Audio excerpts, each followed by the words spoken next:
Bonjour Delphine et bienvenue dans le podcast Potentiel. Un grand merci à toi de m'accorder ce temps, de nous accorder ce temps, parce que je te sais très très occupée, donc merci à toi. Bonjour et merci pour l'invitation. Aujourd'hui, on va mettre en avant ton travail et notamment ton livre qui est sorti là il y a quelques mois. Alors voilà, le temps que le podcast soit en ligne, en tout cas c'est en février aux éditions Marabout. C'est injuste, briser le cercle vicieux du sentiment d'injustice. Et quand j'ai vu ça, parce que je te suis sur les réseaux sociaux depuis des années, je mettrai ton Instagram, tes réseaux pour toutes les personnes en description. Et je me suis dit non mais il faut vraiment vraiment que je l'interroge sur le sujet. Avant toute chose, je me permets de te présenter parce que tout le monde ne te connaît pas forcément. J'ai pour habitude de présenter mes invités, mais si j'oublie des choses, tu me le dis. Je suis allée voir sur internet, hein, de toute façon pour pas dire trop de bêtises. Donc, tu es psychologue spécialisé en thérapie cognitive et comportementale. Tu as un cabinet sur Clermont-Ferrand. Et C'est ça. ton but, c'est de dédramatiser et de sensibiliser sur la psychothérapie, de casser des idées reçues là-dessus. Peut-être parce qu'il faut que ça soit moins effrayant.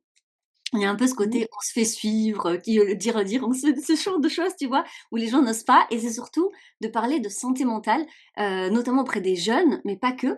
En fait, tout simplement banaliser la santé mentale pour que tout le monde, le prennent en considération et que ça soit comme la santé physique, comme autre chose en fait, comme l'alimentation en tout cas, qu'on puisse en parler, qu'on n'en ait pas honte. Et je sais que toi-même, parfois, tu parles aussi de ton TDAH, de tes particularités, de tes oublis, tout simplement pour le banaliser, pour dire, bon, en fait, voilà, on est tous comme ça et on peut aussi prendre en considération plein de choses. Bon, bref, tu fais plein de sujets comme ça, notamment sur les réseaux sociaux, et tu es énormément suivi sur TikTok et sur Instagram.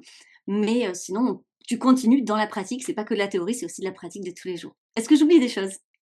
Non, c'est très complet, merci. Bah, avec plaisir. Moi, ce que j'aime, c'est effectivement qu'on sent que, c'est un sujet que tu portes, en fait, dans le cœur. Ça fait combien de temps Mmh. que tu es psy? Ça fait 16 ans, je crois, oui, c'est ça, Oh! 16 ans que je suis psy. Est-ce tu as toujours voulu faire ce métier? Oui, depuis, vraiment, toute petite, je crois. Mon père était psychiatre et c'est vrai que de l'entendre parler des fois de ses patients, de ses cas, moi, ça m'intriguait. J'ai commencé les lectures, psy, développement personnel extrêmement tôt et dès que j'ai pu, me réorienter parce que comme j'ai eu, un parcours d'échec scolaire, j'étais pas partie dans cette orientation-là au départ, mais dès que j'ai pu me réorienter, je suis allée en fac de psycho. Mais tu sais que ma maman est psychiatre, enfin était, maintenant elle est à la retraite et du coup, j'ai D'accord. grandi aussi dans les étagères de ma bibliothèque avec des lectures, tu vois, de psychologie et donc forcément, tu sais, tu es attirée, ouais, c'est ça et je l'entendais, me parler alors je sais pas si, ton papa il était en libéral parce que ma mère elle était, au départ en psychiatrie, après elle a été en libéral donc c'est pas le même public et c'est pas les mêmes, difficultés. Pour ton papa, c'était pareil? Il a commencé en psychiatrie, Oui, il a il était dans le il était pas du tout en libéral, il était en institution, oui. Mmh. donc en institution toute sa vie. Donc ça, ouais, c'est différent. Parce que moi, je me rappelle pour l'anecdote, ma mère, j'ai su après coup, parce que quand il y a le secret professionnel, qu'il y avait des. En fait, elle avait son cabinet accolé à la maison. Et donc, du coup, une fois, j'ai vu mes profs de collège, mes anciens profs, tu vois, sortir. Donc, je savais, mais je lui avais demandé, elle a rien dit parce qu'elle avait pas le droit de le dire, mais je l'ai compris Mmh. plus ou moins, tu vois, parce que je voyais pas comment. En plus, on habitait, si tu veux, en fin de rue. Et donc, voilà, c'était pas. Et puis, souvent, je me rappelle quand j'étais jeune, je me disais, mais tu te rends pas compte de tout ce que vivent les profs et tout. Pas d'essayer d'amener comme ça. En tout cas, voilà, c'est un point commun, quoi. Donc, comme je te disais, on va parler du sentiment d'injustice et je sais que c'est un sentiment que ressentent beaucoup les personnes atypiques et notamment les personnes hypersensibles que moi j'accompagne et qui écoutent ce podcast. Tu vois, c'est quelque chose que j'ai beaucoup en accompagnement, cette phrase de non mais c'est injuste. Voilà. Et j'ai envie de te dire pourquoi toi, tu as eu envie d'écrire un livre sur le sujet. Alors, comme toi, je reçois, des patients et je crois qu'il y a pas un seul jour où j'entends pas une phrase de ce C'est ça. type-là. Et je crois que c'est pas uniquement, surreprésenté, par exemple chez les personnes HPI. Je pense que vraiment c'est assez universel, hein. Heu et dès lors qu'il y a souffrance, souvent, on a le sentiment que ce qui nous arrive, c'est pas juste par rapport à ce qu'on aimerait, avoir ou ce qu'on pense qu'on mérite, en fait. Mmh. Je me suis posé la question si c'était culturel. Alors, je sais pas si, du coup, tu as des gens de cultures différentes dans ta patientèle. Est-ce que tu as l'impression que, c'est lié à une culture ou pas forcément? Je crois pas forcément, mais c'est vrai que, en fait, la façon dont on imagine l'injustice, ça dépend de quel point de vue on se place. Donc ça dépend beaucoup, effectivement des époques, c'est assez Mmh. philosophique ou moral, donc ça peut dépendre aussi, des religions, qu'on a, et cetera. Mais il y a quand même un gros point central qu'il y ait une différence, donc vraiment une différence entre ce qu'on a et ce qu'on pense qu'on devrait avoir, entre ce Mmh. qu'on veut et la réalité. Donc, c'est vraiment ça le point de départ de l'injustice et ça, je crois que c'est vraiment complètement universel. Mais la façon dont on se place selon la situation, c'est ça qui va faire qu'on a le sentiment ou qu'on ne l'a pas. Dans le livre, je pars d'un exemple de partage de gâteaux. Selon finalement d'où on se place, on peut trouver que le partage est juste ou pas juste. La personne qui a cuisiné ou qui a acheté des ingrédients pourrait se dire bah moi je mérite une part plus grosse, alors que quelqu'un qui par exemple n'a pas mangé le midi pourrait dire bah moi je mérite une plus grosse part parce que j'en ai plus besoin. Donc en fait c'est vraiment dans les situations, c'est vraiment une différence un peu de perception et qui part aussi d'une comparaison. Alors, cet exemple, il est vraiment chouette. Est-ce que tu peux définir ou redéfinir, en tout cas, d'abord, le sentiment d'injustice? Est-ce que déjà, c'est bien un sentiment? Voilà. Oui, c'est un sentiment, donc c'est une expérience qui est subjective, émotionnelle, désagréable et donc c'est en contradiction avec ce qui nous semble juste. Voilà, si on devait faire une définition, ce serait celle-là et après, par rapport à cet exemple du gâteau, on peut définir donc l'égalité, ce serait pareil pour tout le monde, parfaitement pareil. L'équité, c'est plutôt, adapté aux besoins. L'impartialité, ah c'est dur à dire. L'impartialité, ce serait un peu comme quand on découpe la galette des rois. Tu vois, c'est plouf, plouf, plouf. Voilà, cette part, c'est pour toi. Il n'y a pas une préférence. Après, il y a ce qui est légal, donc c'est en lien avec une loi. On pourrait parler aussi de solidarité, c'est-à-dire de compassion, de faire le bien ou de réparer d'une façon différente une inégalité. Donc si bah, j'ai plus besoin parce que j'ai moins à manger, bah, c'est normal que j'ai une plus grosse part. On a parlé déjà du mérite aussi. Est-ce que la personne qui a fait plus d'efforts mérite ou pas une plus grosse part? Voilà, donc c'est vraiment toutes ces questions de point de vue de là où on se place en fait, de quel cadre on parle. Alors, tu parles de subjectivité. Est-ce que ça Mmh. veut dire que c'est un sentiment qui est totalement sain de ressentir ce sentiment d'injustice? Alors, c'est un sentiment qui est normal de ressentir. Je dirais que de toute façon, tout ce qui est émotion, sentiment, on n'est pas là pour, juger si, c'est légitime. Si on le ressent, c'est là, donc c'est légitime. Après on peut, accepter de ressentir et questionner qu'est-ce qui, crée ce sentiment? Et après réfléchir, effectivement pour voir, si on peut pas prendre de la hauteur ou si, on peut pas prendre tous les éléments en considération. Mais en tous les cas, le sentiment, il est tout à fait normal et légitime de le ressentir. Tu vois, sur les réseaux ou dans les livres, parfois, il y a un petit peu cette philosophie de stopper la plainte. Alors, je sais pas ce que tu en Mmh. penses, toi, de ça, mais derrière, quand les gens sont en train de dire: «C'est pas juste», est-ce que pour toi, ça représente une plainte? Oui, non, et qu'est-ce qu'on en fait? Alors, il faut faire la différence entre l'émotion et le comportement. C'est-à-dire, je ressens une émotion, ça c'est toujours légitime et après, le comportement, c'est ce que je fais de mon émotion. Si je suis en colère, c'est légitime souvent d'être en colère. Après, si, je crie, j'insulte, je tape, là c'est, problématique. Donc, ce qui est problématique, c'est jamais l'émotion, ou rarement l'émotion, en tous les cas quand elle est pas pathologique, quand elle est pas déréglée, mais c'est plutôt qu'est-ce que je vais faire de mon émotion. Donc si on est sans arrêt dans la plainte, c'est un comportement en fait. Je vais me plaindre, je vais peut-être rester dans mon statut de victime. Bah là, oui, ça pourrait me faire souffrir et peut-être que ce serait intéressant de voir comment on peut sortir de ça. Mais là, il est plutôt question, je pense, du comportement. Mais l'émotion, elle est toujours légitime à être ressentie. Donc, quand est-ce qu'on peut voir, tu vois, à partir de quand une personne, elle peut se dire ou elle peut se questionner en disant: «Là, je suis en train de tourner en rond, en fait, avec ce sentiment d'injustice». Quand est-ce qu'on se dit: «OK, là, c'est légitime que je le ressente» et quand est-ce qu'on se dit: «OK, là, il faut que j'en fasse quelque chose et je n'arrive pas à en faire quelque chose». Est-ce que tu peux Oui. nous éclairer par rapport à ça? Donc c'est plutôt en lien avec les conséquences. Ouais. C'est-à-dire que est-ce que, ça va devenir, ça va prendre une grosse place dans ma vie, tellement que ça va m'empêcher en fait, de fonctionner dans différents domaines de vie? S'il y a par exemple des grosses ruminations, si ça m'empêche, de faire certaines choses comme, bah, de développer ma vie sociale ou, de bien m'occuper de mes enfants ou d'aller travailler. Quand vraiment la souffrance va prendre, une part, trop importante par rapport à la situation en fait. Quand on va se bloquer dans ce sentiment, peut-être, à trop ruminer et à trop, finalement ancrer la souffrance. Est-ce que tu fais la distinction? Parce que là, tu vois, en te parlant, je me disais, je repensais aux personnes, tu vois, que j'accompagne, et j'ai l'impression qu'il y a, alors je sais pas si toi, tu me diras si tu fais la distinction entre deux sentiments d'injustice. L'injustice qui est vraiment liée, en fait, personnellement, genre, il m'est arrivé cet événement, j'ai subi cela, que ce soit une situation ou une personne, et donc je trouve ça vraiment injuste par rapport à ce que tu disais, de ce que j'estime, en fait, de ce que ça aurait dû être. Et puis, il y a ce sentiment d'injustice un peu plus lié au monde. Genre, ce qui se passe dans le monde, c'est injuste. Et là, ça fait écho et ça fait du mal à mes valeurs, en fait. Et du coup, est-ce que c'est différent comme sentiment pour toi? Alors c'est 2 façons différentes, d'exprimer le même sentiment. C'est-à-dire qu'on a tous une sensibilité à l'injustice. C'est un peu une tendance assez stable à repérer et à interagir face à l'injustice. Et on voit que dans cette sensibilité à l'injustice, il y a plusieurs postures. Donc il y a la posture de victime, c'est-à-dire je subis l'injustice. Il y a la posture de témoin. Ça on le trouve beaucoup dans les cours d'école, les petits justiciers là, qui dénoncent toutes les injustices de leurs camarades et qui supportent pas ça.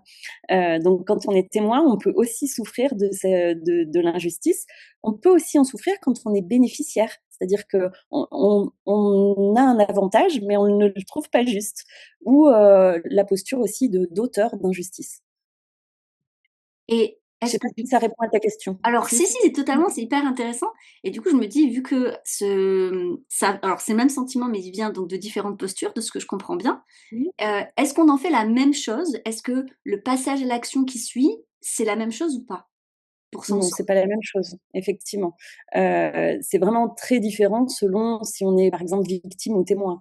Et chaque personne, en fait, même avec le même événement, ne vont pas forcément avoir ce sentiment. Et ça, on l'explique beaucoup dans les thérapies cognitives et comportementales que, en fait, ce qui crée nos émotions ou nos sentiments, c'est moins la situation que la façon dont on les interprète avec, toutes, nos particularités, notre personnalité, mais aussi, nos événements de vie, notre style d'attachement, nos expériences avec nos enfants, nos parents, notre éducation et même nos troubles. C'est-à-dire que si en ce moment je vis une dépression, et ben forcément je vais interpréter les choses de manière beaucoup plus négative. Donc c'est un peu comme si on avait des lunettes de soleil devant les yeux, plus ou moins épaisses, plus ou moins opaques, qui colorent notre réalité. Et si par exemple j'ai envoyé un petit message pour l'anniversaire d'une amie et qu'elle ne m'a pas répondu, en fait, je peux me dire, ben chouette, elle a profité de sa journée, elle s'est déconnectée, elle a profité avec des copains ou avec sa famille, je suis contente pour elle. Et là, je vais me sentir en joie, par exemple. Ou alors, je vais me dire, non mais c'est pas juste, moi je fais des choses pour elle, son amitié, notre amitié compte pas suffisamment à ses yeux. Et là, je vais peut-être être en colère ou avec ce sentiment d'injustice. Pourtant, la situation est exactement la même. Ça dépend finalement ce que je me dis de la situation, donc mon interprétation. Donc, si je comprends bien, et c'est pour ça que tu as écrit le livre, ou en tout cas tu me diras s'il y a autre chose, Mmh. c'est la problématique n'est pas de ressentir ce sentiment qui est totalement normal et naturel, mais c'est lorsqu'on s'enferme dedans, qu'on commence à ruminer et que ça a un impact en fait sur notre vie, où finalement on voit un peu du noir, c'est ça? Mmh. Et Oui, donc, oui, c'est ça.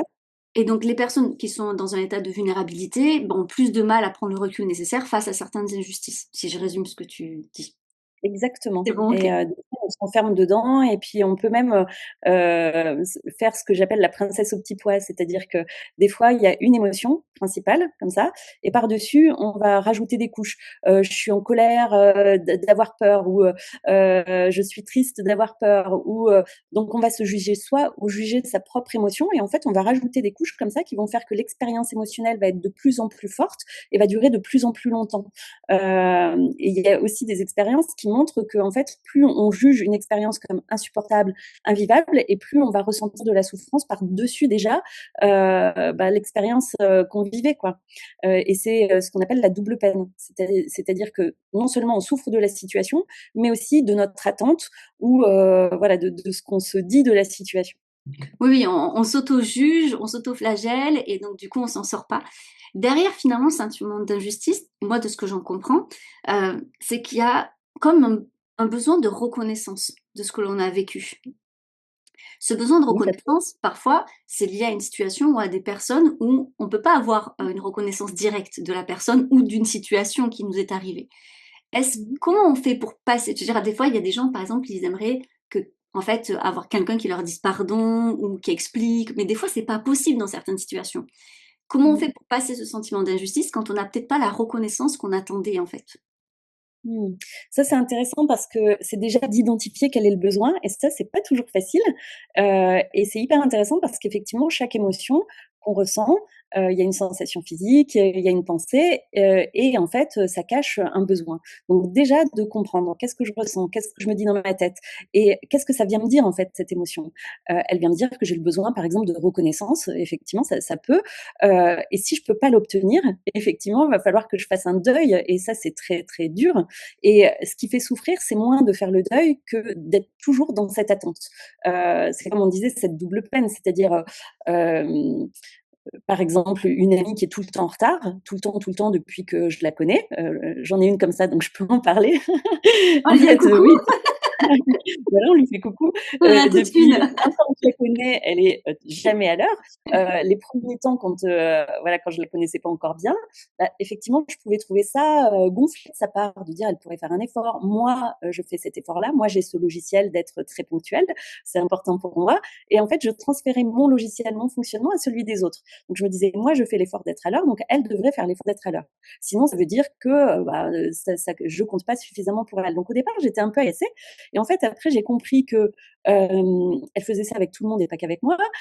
Donc déjà, ça venait pas de moi.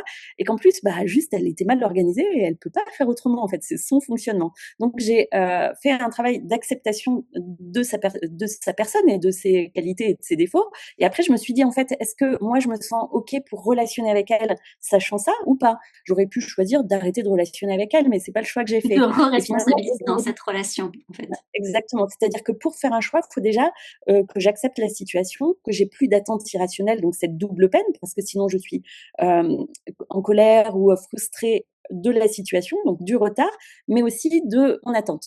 Elle aurait dû être à l'heure. Sauf que si je la connais depuis 20 ans, en fait, cette pensée, elle aurait dû être à l'heure, c'est une attente qui est irrationnelle, pas irrationnelle en soi, mais irrationnelle pour elle dans ce contexte-là.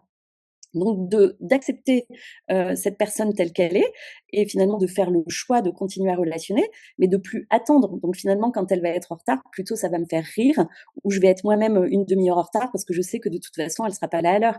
Et de cette façon-là, j'arrive à mieux le vivre. Pourtant, la situation est exactement la même. Et j'ai Bah, repris le contrôle sur ce que je faisais en fait. ouais, je vois. Je vais te donner un exemple, peut-être, un peu plus compliqué émotionnellement, Ouais. qui revient souvent dans mes accompagnements.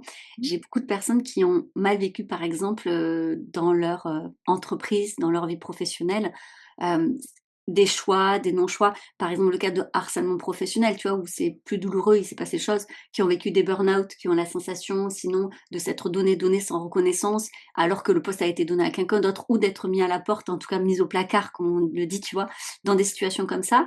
Là, c'est la sphère pro, mais on pourrait parler aussi de la sphère perso. Tu vois, par exemple, tu as eu un cadre familial très compliqué, une histoire de vie familiale compliquée. Il y a ce sentiment d'injustice qui perdure plus tard, même des années après, et qui te crée des croyances et une réalité. Comment on en sort de ça, tu vois? Et quand on est justement en train de dire, mais c'était injuste ce que j'ai vécu, et qu'on peut pas revenir dessus, et qu'on peut pas, tu vois ce que je veux dire? Oui, et en même temps parce que c'est vrai que c'est injuste. Voilà. Et et le problème, c'est pas vraiment dans cette situation-là l'injustice, c'est notre attente à ce que le monde soit juste. Et c'est ça en fait qui est le plus problématique. Et c'est un peu la chose qui est dure à accepter en fait, de d'accepter que le monde n'est pas juste. Et Oui, parce que en plus, on parle beaucoup de méritocratie. Tu vois, moi, j'ai beaucoup de personnes qui vont te dire, en fait, si je suis une bonne personne, si je suis bien, en fait, tout va bien se passer pour moi. Il y a un peu cette image-là, tu vois, qui perdure. On a beau savoir que non, il y a cet espoir ouais. de te dire, si moi je fais tout bien, si je suis aimable, surtout, tu sais, ce truc de tellement peur du rejet, eh ben non, ça devrait bien se passer. Donc, moi qui ai tout bien fait, genre, je me suis suradaptée, je me suis sacrifiée même. Comment ça se fait? C'est encore, genre, tu sais, il y a encore plus ce sentiment d'injustice, en fait, derrière. Ah, bah, absolument, c'est le concept en fait du monde ordonné. Donc c'est, cette croyance, qu'on a tous, hein, c'est universel, que chacun finit par avoir ce qu'il mérite. Donc que les mauvais comportements sont punis, que les bons sont récompensés, donc que les événements positifs arrivent aux gens bien et des événements négatifs arrivent aux mauvaises personnes. Les gens obtiennent ce qu'ils méritent et méritent ce qu'ils obtiennent. Et quand, on a l'expérience inverse, en fait, c'est hyper angoissant et c'est hyper désagréable. Parce que quand on a cette croyance en un monde juste, en fait, c'est rassurant. Parce que si on a si on comprend que le monde, il est chaotique, ben, c'est insécurisant, en fait. Oui, Donc on a le d'avoir contrôle cette sur rien, croyance. ça veut dire qu'on peut rien y faire, c'est pire, quoi. Absolument. Donc, d'avoir cette croyance, Ouais. c'est plutôt, ça répond aux besoins de sécurité face, Mmh. à l'incertitude et tout est fait dans ce sens-là. C'est-à-dire que les livres qu'on lit, souvent, ben, la fin est plutôt positive, on nous dit: «Ben, travaille à l'école, tu auras un diplôme et tu auras un métier», ce qu'on voit que c'est pas forcément la vérité. «Travaille bien et ben, tu seras récompensé», hem et donc quand on a des exemples inverses, et ben, c'est hyper, choquant quoi, et c'est hyper difficile à accepter. Mmh. Est-ce que tu crois, qu'il y a des personnalités, des types de personnalités qui auront plus tendance alors tu nous parlais de contexte de vulnérabilité, mais sinon là je parle en termes de personnalité, qui auront plus tendance à ressentir cette injustice et à ce qu'il y ait plus d'impact dans leur vie ou en tout cas sur leur santé mentale?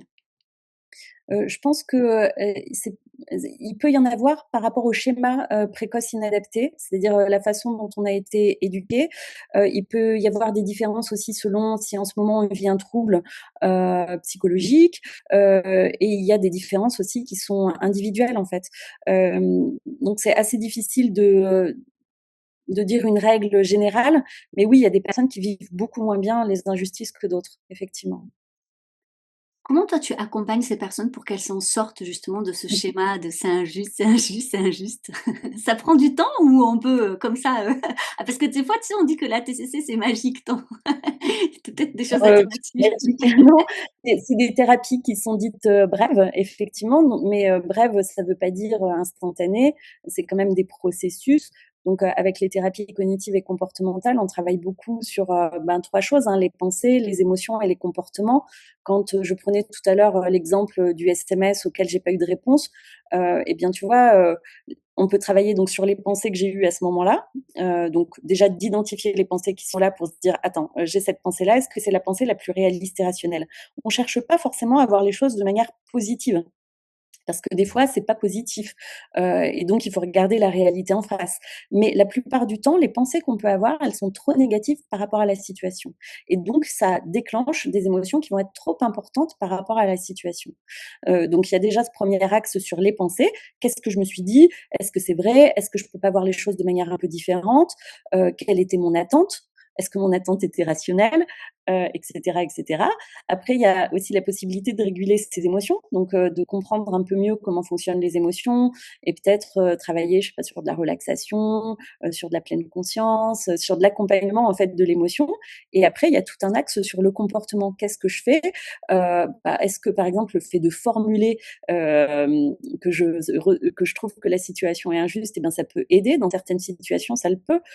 Si, par exemple, hem eh bien, je trouve que dans mon couple, il y a, une injustice au niveau, je sais pas Les tâches comment ménagères, on tu donnais partage, dans ton livre. les OK, tâches. tu parlais des tâches Et bien, ménagères. effectivement, le fait déjà de faire un état des lieux et de pouvoir Mmh. communiquer là-dessus, et bien, déjà, juste, ça fait du bien de pouvoir être entendu et de pouvoir être validé sur ce sentiment. Donc on revient sur Et la après reconnaissance, d'être reconnu dans ce qu'on absolument. ressent.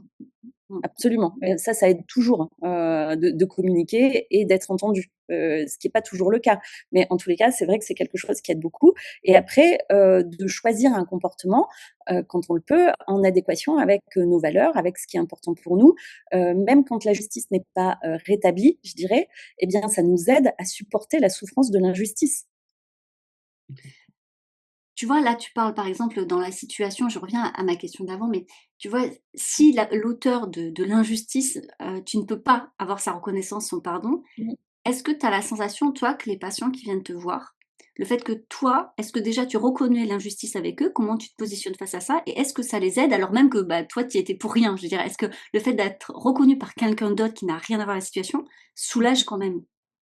Oui, tout à fait. Après, c'est encore mieux que ce soit, reconnu par la personne, qui, peut-être est à l'origine de l'injustice, mais comme tu le disais, c'est pas toujours possible et puis des fois l'injustice, ça vient de nulle part, quoi. Quand on parle d'une maladie, par exemple, c'est complètement injuste que quelqu'un, ben, subisse, un cancer, pourquoi, pas par rapport à un autre et cetera ou, une maladie, ou, je sais pas, enfin, il y a tout un tas d'événements de vie, en fait, qui sont incontrôlables et où on peut blâmer personne en fait.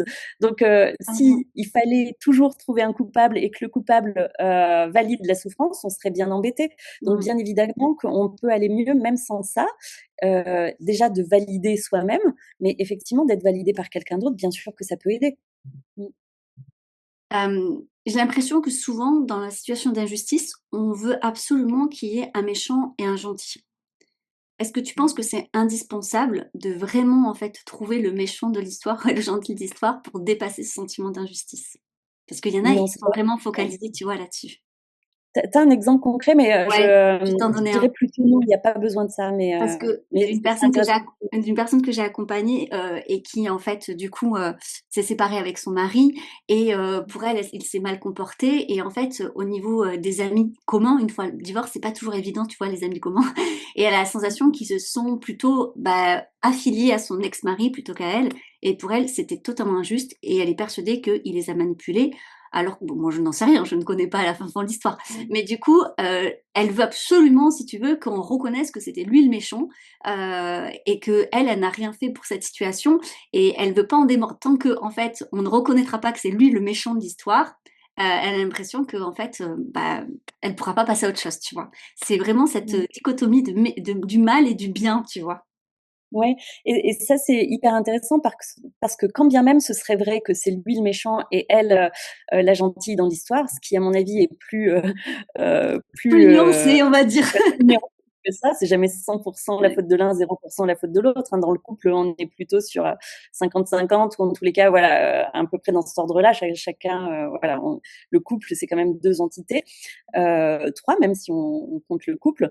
Donc, mais quand bien même, imaginons que lui soit le méchant et elle la gentille. En fait, ça n'oblige pas ses amis à choisir la gentille. En fait, il peut y avoir aussi une question d'affinité.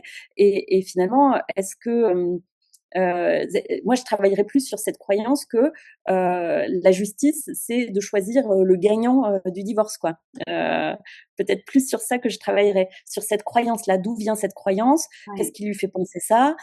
Pourquoi c'est douloureux?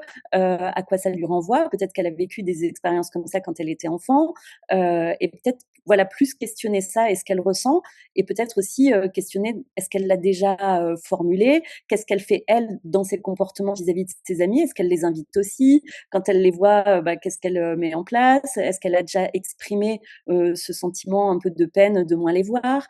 Voilà, peut-être que je travaillerai plus les choses de cette façon-là, pour reprendre la responsabilité en fait sur ce qui nous arrive, parce que sinon on a l'idée que ben voilà, on n'a pas, on est spectateur quoi, on peut rien faire. Mais en fait, on peut aussi s'investir différemment dans l'amitié, et même si, je sais pas, l'autre, donc notre ex-conjoint a vu, des amis, en commun, au lieu de se dire: «Bah, ouais, c'est foutu, ils ont choisi mon ex», bah, de se dire: «En fait, là, ils ont relationné avec mon ex le week-end dernier, mais en fait, je peux les inviter ce week-end». Donc, peut-être aussi de voir, qu'est-ce qui est réel et qu'est-ce qui est imaginé. Parce que des fois, on surinterprète, comme on le disait tout à l'heure.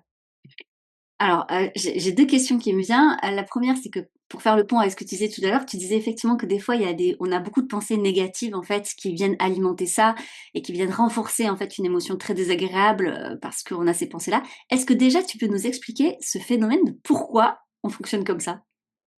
Pourquoi on a des pensées négatives? Oui, pourquoi on vient alimenter, en fait, tu vois, des fois des sentiments d'injustice ou des émotions qui sont désagréables par nos pensées en interprétant les choses négativement, en fait? Est-ce que genre tout le monde fait ça ou pourquoi certaines personnes font ça? Alors, on a tous, des pensées, automatiques. Donc, cette petite voix intérieure, on l'a toutes.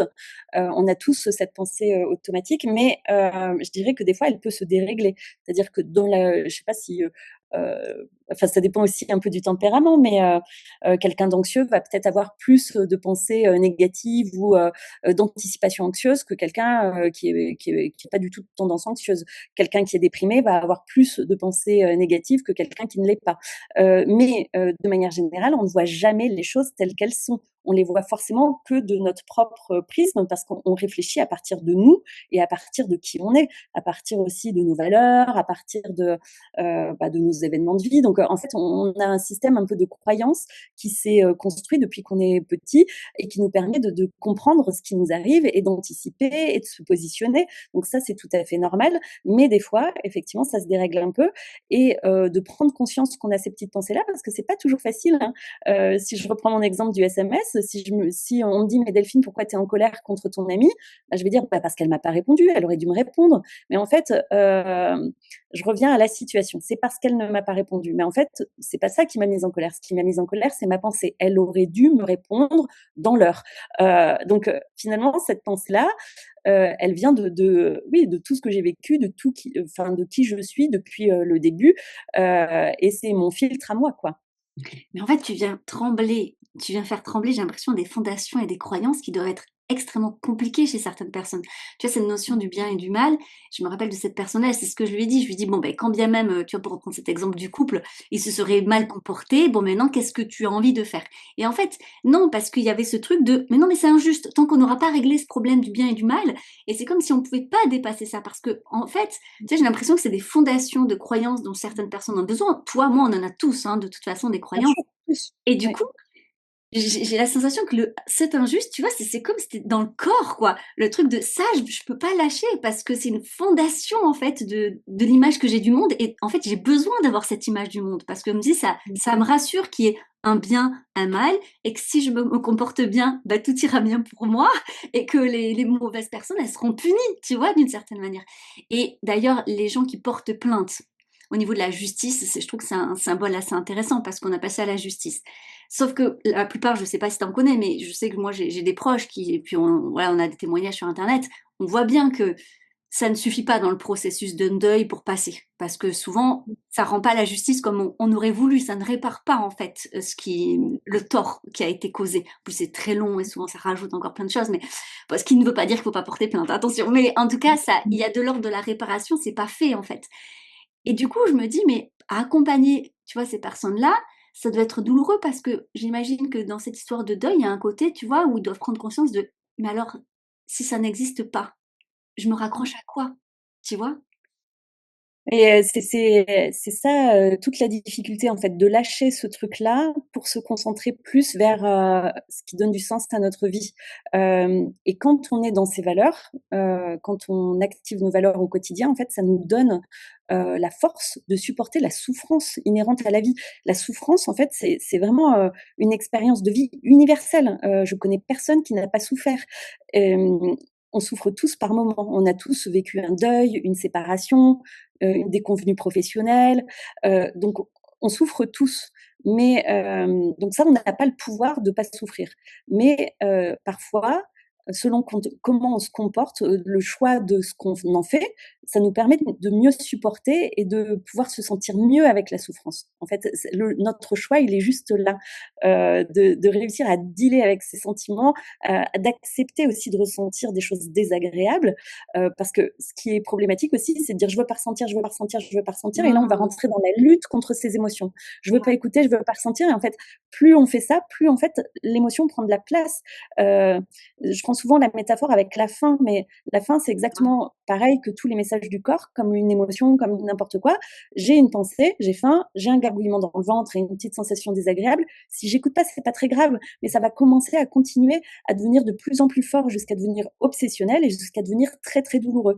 Une émotion, c'est pareil. Il y a une sensation physique, il y a une pensée, et ça nous parle d'un message. Donc là, on parlait de la faim, bah, c'est le besoin d'avoir de l'énergie, d'avoir des calories. Eh bien, par exemple, notre colère, c'est le besoin d'être respecté. Et en fait, tant que j'écoute pas le message et que je me mets pas en mouvement pour aller répondre à mon besoin, en fait, cette émotion, elle va prendre de plus en plus de place et devenir de plus en plus obsessionnelle et de plus en plus douloureuse. Donc ça, c'est vraiment extrêmement dur pour les gens d'entendre ça, d'accepter de ressentir l'émotion, d'accueillir l'émotion. Mais ça veut pas dire se laisser déborder par l'émotion parce qu'après on peut la réguler, après on peut se mettre en mouvement, aller en direction de ses valeurs, et reprendre le contrôle sur ce qu'on peut. On peut pas contrôler ce qui nous arrive, mais on peut contrôler ce qu'on en fait. Ah, tu ouvert trop de tiroirs, j'ai envie de rebondir sur plein de choses. La première, j'ai envie de te demander. Alors parce que moi ça me faisait penser la première chose, c'est je me dis: «Mais en fait la croyance peut-être à travailler derrière, c'est que, la vie n'est pas faite, pour ne pas souffrir». En fait, Oui. accepter de vivre, c'est accepter de toute façon de faire face à la souffrance. Mmh. Et donc peut-être il y a cette croyance, moi je sais cette quête au bonheur qu'on voit beaucoup dans le développement personnel, des fois poussée à Mmh. l'extrême, ce qui en fait les gens ont la sensation et peut-être les réseaux sociaux n'aident pas toujours là-dessus et j'aime beaucoup ton travail sur la santé mentale qui est aussi axé sur cette acceptation de des fois ça va mal, c'est OK en fait, de tout simplement c'est normal des fois d'aller mal. Voilà, après, ça ne veut pas dire qu'il faut être tout seul dans son coin, hein, il faut demander de l'aide. Mmh. Mais c'est se dire en fait ça fait partie de la vie de souffrir et ça faut l'accepter. Mais l'accepter ça ne veut pas dire comme tu dis, on va se laisser ensevelir par la souffrance. C'est Du ça. coup, les émotions, quand est-ce que les gens peuvent se dire: «OK, là, je sens que je bloque tout». Tu sais, c'est tellement moi, je sais que j'ai beaucoup de personnes hautement sensibles qui disent: «Mais on vit dans un monde où on va prôner l'hyposensibilité» et donc j'ai l'impression que dès que je ressens un truc, je suis déjà trop. Tu vois? Donc Mmh. quand est-ce qu'on se dit: «OK, là, effectivement, peut-être qu'il faut que j'apprenne à réguler une émotion» parce que c'est tu vois? Est-ce que c'est un sentiment personnel ou est-ce qu'il y a vraiment une norme? J'ai envie de te poser cette question. Ah, je dirais que la norme, je dirais le manuel diagnostique. Je veux dire, à un moment, si ça dépasse, certains critères et qu'on est dans le diagnostic, bon là, c'est concret. Mais sans parler de ça, en fait, je pense que dès qu'on souffre et qu'on a envie, d'être accompagné, en fait, on est légitime à le faire. Il y a pas besoin d'attendre d'être dans la pathologie avant de commencer un travail thérapeutique. Au contraire, je dirais que des fois, ça peut être beaucoup plus court et éviter, une thérapie plus longue, dans le futur. Donc, je crois que c'est plutôt en lien avec, ce qu'on ressent, si on a suffisamment de ressources ou si on a besoin d'être accompagné et la place que ça prend dans notre quotidien, dans notre vie et depuis combien de temps ça dure, par exemple. C'est plutôt une question, ouais, d'intensité et de répercussions sur la vie. Alors, j'ai envie de poser une question, mais elle est, je ne sais pas si elle est maladroite ou elle est un peu négative, mais je vais la poser quand même. Est-ce que tu penses qu'il y a des gens c'est un peu, tu vois, la question. Est-ce que tu penses qu'il y a des gens qui ne pourront jamais, en fait, dépasser ce sentiment d'injustice? Tu vois, qui seront incapables de le dépasser et toute leur vie, ils vont tourner en rond là-dessus?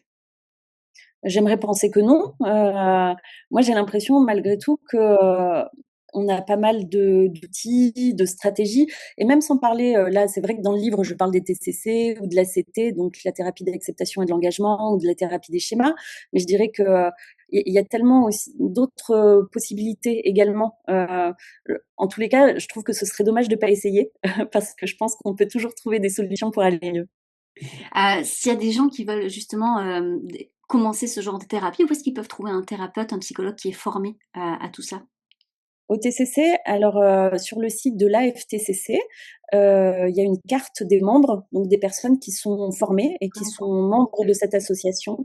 Hem, donc c'est une bonne base pour chercher un professionnel et sinon, bah, après de regarder un petit peu aussi, sur les sites, professionnels, de demander, peut-être le conseil d'un médecin généraliste ou d'un psychiatre, pour trouver, quelqu'un, de confiance et quelqu'un qui va correspondre parce que plus qu'une technique, c'est aussi la personne et l'alliance thérapeutique qui va se créer, qui fait que la thérapie va fonctionner ou pas. Je pense qu'il y a vraiment les deux éléments qui rentrent en compte. Il faut se sentir à l'aise avec D'accord. l'orientation théorique, mais aussi avec la personne.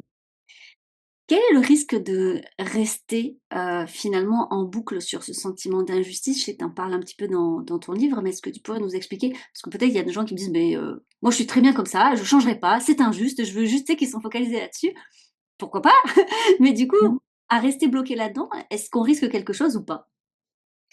J'aime bien toujours, poser la question de: «Qu'est-ce que ça me rapporte, et qu'est-ce que ça me coûte?» En fait, c'est vraiment ça, si ça me coûte trop cher, en énergie, en temps, hem, en souffrance, là, peut-être que ça vaut le coup de traiter quelque chose. Mais après, il y a vraiment, un processus du changement. Tu vois? On utilise toujours le même processus de changement, importe le changement et ça a été théorisé plutôt pour tout ce qui est addiction. C'est-à-dire que on passe par différentes phases. Déjà, on est en pré-contemplation, donc moi, j'ai pas de problème. Moi, tout va bien.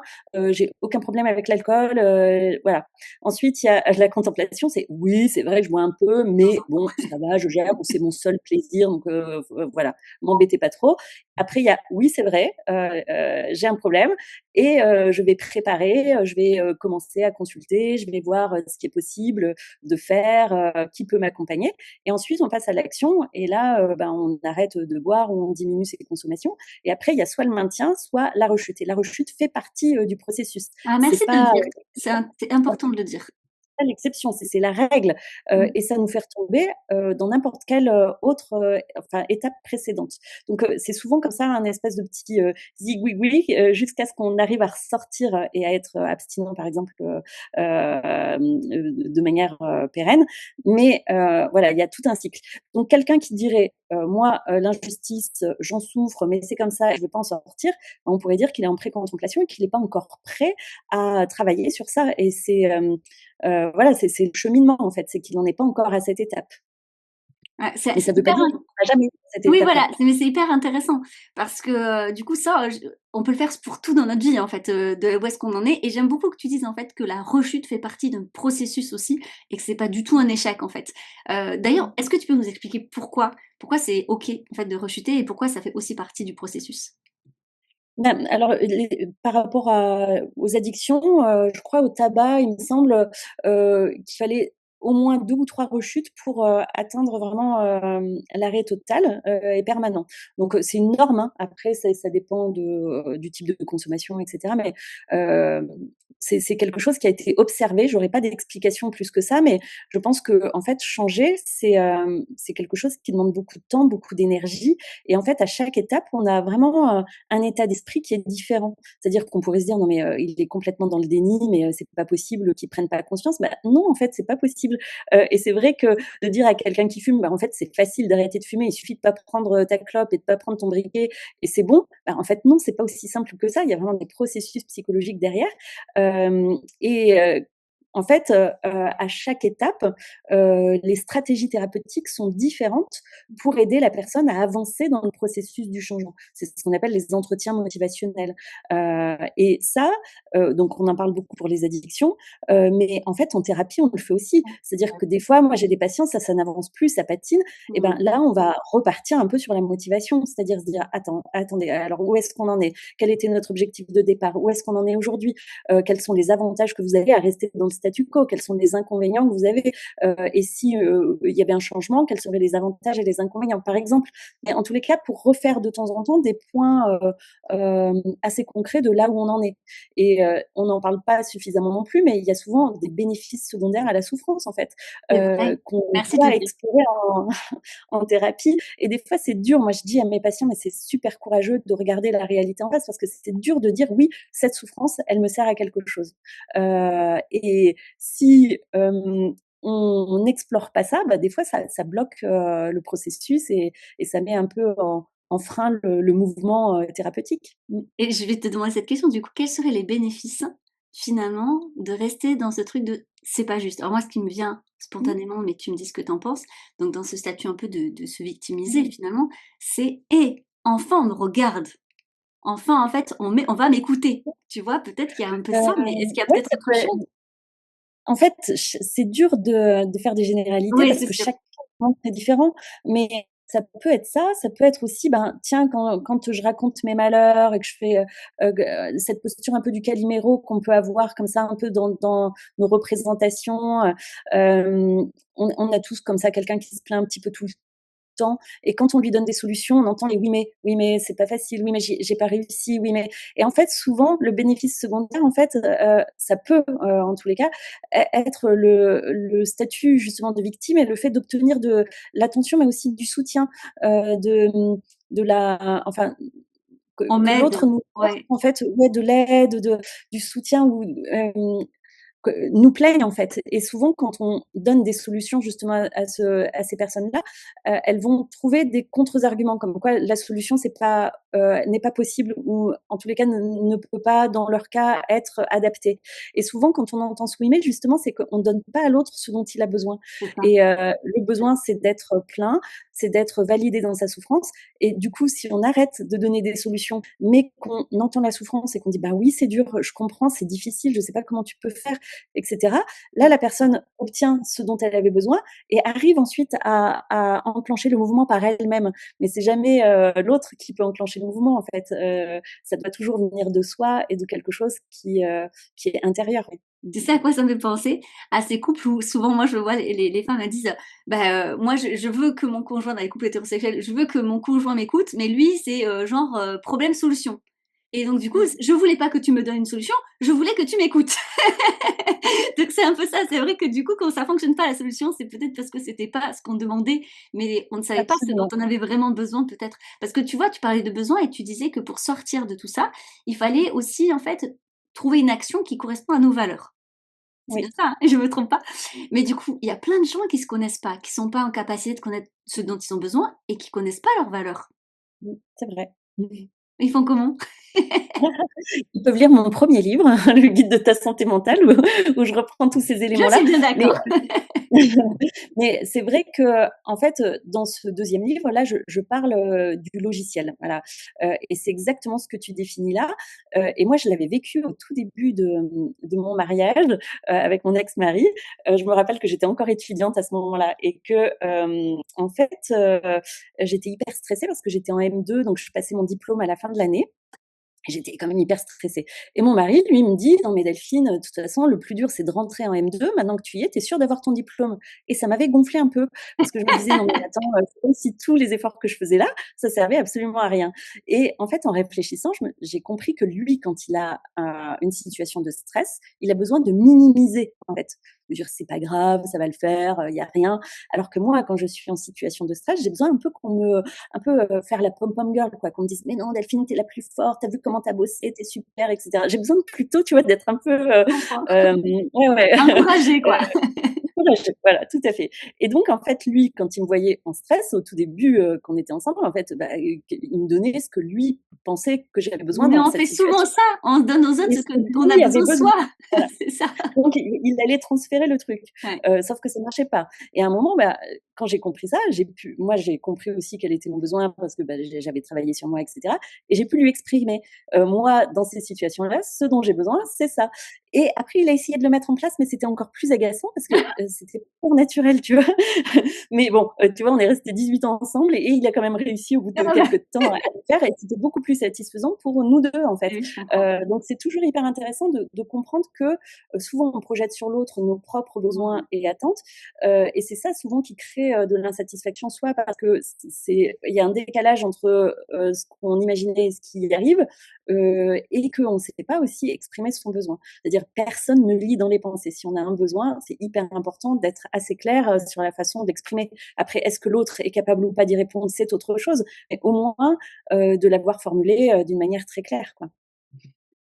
Merci Delphine pour cet exemple. J'en reviens à une autre question, dans ton livre, tu parles des enfants et ça, je sais que j'ai beaucoup de parents qui vont le dire, chez ces enfants où genre c'est pas juste, tu vois? Là, Mmh. c'est un enfant donc c'est difficile le travail qui est derrière en fait, c'est pas exactement la même chose, surtout s'ils sont jeunes et pour autant, ça peut déclencher des insomnies, un fort sentiment en fait, négatif vis-à-vis de l'école, vis-à-vis de quelque chose en particulier. Comment en fait, enfin, tu vois, les parents qui vont se reconnaître là-dedans, qu'est-ce que tu aimerais leur dire? J'avais écrit tout un chapitre sur les Oui, enfants pour ce oui, livre-là et puis en oui, fait oui. après on l'a supprimé. C'est dommage. C'est peut-être que ce sera un autre, mais c'est vrai que, chez les enfants, c'est extrêmement différent parce que souvent, en fait, je sais pas, si tu as déjà observé, mais bon, on peut voir, par exemple, si on sert du jus d'orange, tu vois? Oh là là, Il y en a moi qui j'ai vont 4 pas enfants, alors je peux t'assurer que sur ce souci d'égalité ou d'équité, c'est ça, c'est c'est terrible toujours et souvent, il y en a un qui va dire: «C'est pas juste, il en ah a eu oui, plus» ah oui, c'est et mon notre quotidien. premier réflexe voilà, notre premier réflexe, ça va être de réparer l'injustice, d'en mettre un peu plus à celui qui en avait un peu moins. Sauf que quand on fait ça, en fait, souvent, on entre dans un engrenage parce que, quand, ce sentiment d'injustice naît chez un enfant, souvent, c'est pas l'injustice vraiment du jus, souvent, c'est le lien qu'il fait. Il en a plus, peut-être il est plus aimé. Souvent, c'est ça, mais c'est pas systématique, hein, mais ça peut être ça. Et en fait, en rajoutant, du jus dans le verre qui en avait le moins, en fait, on vient valider le truc, on vient valider un peu le truc en disant, en fait, je veux pas, t'as raison, mais je veux pas te montrer quoi. Et en fait, ça développe l'hypervigilance chez l'enfant en disant, ouais, il faut que je fasse gaffe parce que si je fais pas gaffe, en fait, on me met moins de jus et ça veut dire qu'on m'aime moins. Et donc, ça crée encore plus ce sentiment d'injustice et cette comparaison constante et cette hypervigilance. Mais sans parler de ça, je dirais que c'est tout à fait normal qu'il y ait déjà de la jalousie entre les frères et sœurs dans la fratrie, et que le meilleur moyen, en fait, peut-être pour les parents de limiter ou de réguler ce sentiment d'injustice, ça va être déjà de le valider. De dire: «Ben, je comprends que tu trouves pas ça juste, je comprends ton ressenti», quoi. Déjà de valider ça et après peut-être reposer un cadre. C'est-à-dire, voilà, on n'est pas un compteur, Excel, enfin, on n'est pas un tableau Excel, peut-être oui, là, il y en a un peu plus et toi, tu en as un peu moins, mais peut-être que voilà, hier, c'était, différent. Se rentrer, dans des, justifications, trop, importantes, mais de prendre ça un peu à la légère. Oui, il y en a peut-être un peu plus, c'est pas si grave. Après, c'est vrai qu'on peut aussi expliquer, c'est cette question un peu de besoin, c'est-à-dire que si les enfants n'ont pas le même âge, forcément ils n'ont pas le même besoin. Et voilà, ça peut être aussi des choses qui peuvent aider à accepter que, bah oui, tout n'est pas juste. Et comme on le disait, ce qui nous fait souffrir aussi, c'est d'avoir cette croyance que le monde est juste, de montrer aussi à son enfant, bah voilà, le monde c'est vrai qu'il n'est pas juste, on fait du mieux qu'on peut pour être équitable, mais des fois ça ne l'est pas et c'est pas si grave. Voilà, d'essayer un peu de dédramatiser et de replacer la focale sur autre chose. On peut aussi questionner l'enfant sur qu'est-ce qui lui aurait semblé juste. Ça, c'est aussi intéressant de l'aider en fait à prendre du recul et ça nous donne des informations aussi importantes sur les croyances, les pensées de l'enfant qu'on peut après questionner et accompagner. Mmh. Merci beaucoup Delphine, c'est hyper intéressant.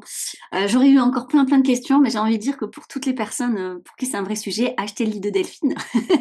Ça sera beaucoup plus complet. J'ai envie de dire donc pour toutes les gens là qui nous ont écoutés, ne restez pas avec ce sentiment d'injustice, mais faites-en quelque chose parce qu'il est représentatif d'un besoin qui n'a pas été entendu, d'une valeur qui n'a pas été respectée. En tout cas, il est un signe, comme sur un tableau de bord d'une voiture, qu'il faut en faire quelque chose et qu'il faut l'écouter. Est-ce que tu aurais envie de rajouter quelque chose pour cet épisode?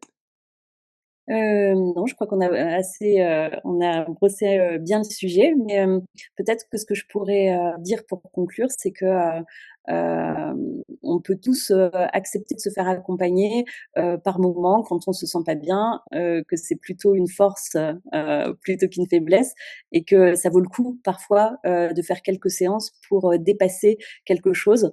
Heu, Moi, j'entends pas mal de gens qui me disent: C'est pas suffisamment grave pour consulter, j'ai l'impression de voler la place de quelqu'un ou et cetera. Mais en fait, voilà, il y a vraiment pas de compétition dans la souffrance et tout le monde mérite en fait, de prendre en charge sa souffrance pour aller mieux. Merci de le dire, merci beaucoup. Du moment qu'il y a souffrance, je le dis tout le temps dans les épisodes de podcast ou dans mon travail sur le réseau, du moment qu'il y a souffrance, vous êtes toujours de toute façon légitime à demander de l'aide. Et non, les thérapeutes, les psys ne sont pas là pour vous juger, ou bien c'est pas normal. Donc voilà, sinon changer, comme tu disais, c'est une question de confiance et donc ça, c'est une question de feeling, voilà. Mais je sais que c'est pas toujours évident pour les gens, tu sais, quand ils ont osé, tu vois, être vulnérables, ouvrir la porte, se confier et que finalement ça se passe pas très bien pour plein de raisons avec le professionnel, d'oser voir quelqu'un d'autre et ainsi de suite parce que c'est toujours en fait, une mise à nu qui est pas facile et donc une déception peut-être, mais osez quand même continuer parce que votre santé mentale, elle est tellement importante que faut pas lâcher. C'est comme, par exemple, si on sur le premier kiné qu'on a vu, bah, ça fonctionnait pas, bah, on lâche pas, on va voir un deuxième kiné ou un troisième jusqu'à que ça fonctionne, quoi. Pareil pour les psys. Oui. Bon, merci encore Delphine. S'il y a des gens qui veulent te contacter, ils peuvent le faire directement sur les réseaux sociaux. J'imagine que tu es bien prise, mais sinon, sur les réseaux ou OK, Oui, super. tout Ben, je à fait. mettrai tout ça, en description. Je te remercie une nouvelle fois et je vous souhaite à tous une très, très belle semaine.